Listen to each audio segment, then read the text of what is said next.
Hello guys, and welcome to this video to learn all the anatomical landmarks that we can see in an OPG, okay, in a panoramic radiograph. And of course this is a 2D image of a 3D curved structure, and then we need to understand about the method as well, okay. But there will be a link here for the first video of OPGs if you guys want to understand a little bit more about the method, okay. So let's go from bottom to the top of the radiograph, and let's start with the base of the mandible, right? So we have the base of the mandible, and here in this area we have a little bit of resorption of the inner layer of the base of the mandible, which is a cortical bone. That's why it's more radiopaque than the rest of the bone.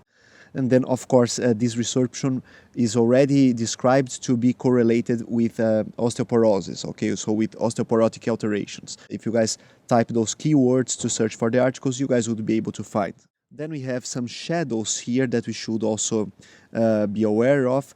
We have the shadow of the spine, of course, here, okay, even those two other shadows that are radiopaque, okay, crossing the entire radiograph, okay, although they are not so visible depending on the area, because we have the other structures as well. This would be the region of the symphysis of the mandible, and then of course this could be a little bit more radiopaque because we have the mental protuberance here, for example, right? Okay, then we have of course the mental foramen and the mandibular canal. Okay, so I'm going to try to depict here the shape of the mandibular canal. You guys can always go back and forth with this video, okay, and then even the mandibular foramen, right? So the mandibular foramen would be here, okay, at the end of course of the mandibular canal, right, where the inferior alveolar nerve is actually entering in this mandibular canal. Pay attention to this shadow here, okay, so we have this shadow. All right, all this area of the radiograph is more radiolucent than the rest, okay, and even on the other side. Why? Because this is the contralateral shadow of the mandible, okay, so because the device is rotating around the patient, there is a shadow of one side on the other side, okay, so basically that's the reason why you have a shadow here. But even though we have the shadow, we can see another radiolucent area, okay, which is this radiolucent area here, right? And this would be submandibular fossa, okay? So this would be the submandibular fossa, where we have the submandibular gland, okay? And then, of course, we have the mandibular canal superimposed to this fossa, okay? Because this is 2D, of course. All right, then we have the angle of the mandible, okay, so the mandibular angle, and sometimes this region is more radiolucent, okay, because of the airspace. Speaking of the airspace, we have the airspace of the mouth here, okay?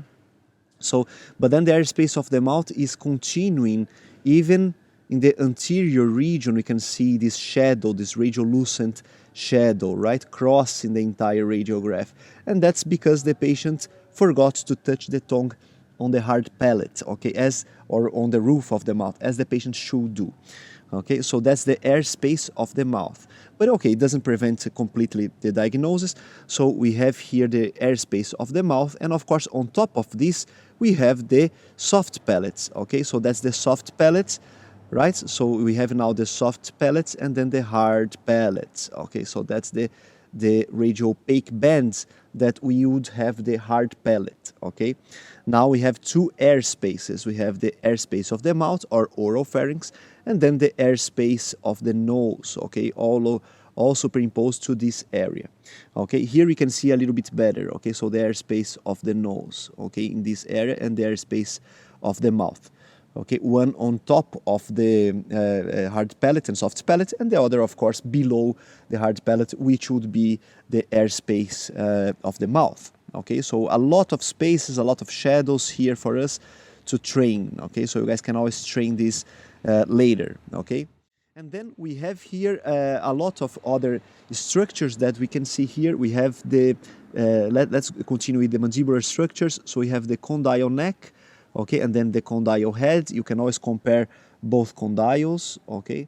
Then this structure here is, of course, the mandibular notch, okay? So that's the mandibular notch, and then continuing to the coronoid process, all right? So the coronoid process, and of course the coronoid process will be superimposed to the tuberosity of the maxilla, just like it happens on the intraoral radiographs as well. Okay, so there you have it. You have the tuberosity of the maxilla here, and then of course the maxillary sinus, right? So the maxillary sinus would be all this area here, okay? So the sinus floor is right below this area, right? So, but we have a lot of other structures here, right, on top of the superimposed to the maxillary sinus, right? So let's understand about those structures now. Okay, and we have first a radiopaque umbrella-shaped, right? This umbrella-shaped structure here and here, which would be the zygomatic process of the maxilla, right? And of course, posterior to that, we have the zygomatic bone. Take a look at the bone here, right? So zygomatic bone and then zygomatic arch. Okay, so here we already have the articular eminence, but sometimes we can see more the bone and the arch. Okay, so of course this would be the zygomatic bone posterior to the zygomatic process of the maxilla. We have the maxillary sinus behind the zygomatic bone, so superimposed to it, because the sinus is more medial than the zygomatic bone. Okay, so zygomatic bone is more lateral, away from the center. The sinus would be more medial, and then even the nasal cavity would be more medial. Okay, so here it's not a good radiograph for us to see the nasal cavity. Nasal septum would be here, anterior nasal spine, but of course those structures are not so well seen on this radiograph. Okay, obviously you guys realize that we have this dome-shaped lesion. This was already discussed in a previous video. That's an entropseudocyst. Okay, I will add the link of this video in case you guys want to see the diagnosis of this case.